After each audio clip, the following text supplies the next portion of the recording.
As families prepare to celebrate the 4th of July holiday, one Madison County mother is sharing her family's tragedy in hopes of saving lives. Last summer, Emmanuel Pruitt drowned at Harrington Lake. He was just 17 years old. As Chad Hedrick shows us, Manny's mom, Kelly, is pleading for anyone who's going to be on the water to wear a life jacket. There's fear.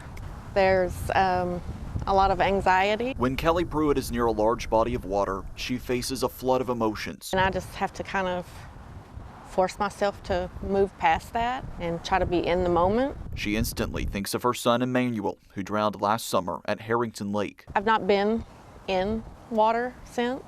I don't know when I will. The emotions of a grieving mother who this 4th of July weekend is opening up in hopes that her story will serve as a reminder for anyone going on the water to put on a life jacket. They're here to have fun, you know. They don't think about accidents happening and you know, the consequences of that, you know. But if we can bring it to their attention a little more loudly than what it is, you know, hopefully they'll stop and think. Kentucky Fish and Wildlife says so far this year there have been 29 deaths on Kentucky's waters. That's 29 families who have now felt the same grief Kelly has for the last year. It's an overwhelming sense of, I should have done better. I knew better.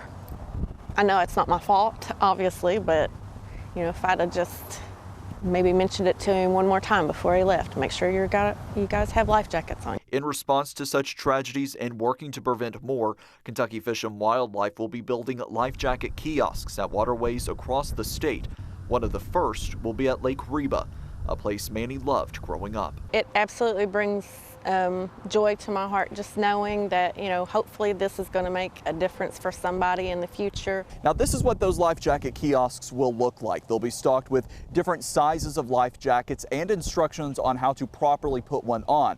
They'll also be available for borrowing at no cost. Because you just can't put a cost on a life. And we really have to be aware and be cautious of what's going on around us. In Madison County, Chad Hedrick for the Fox 56 10 o'clock news.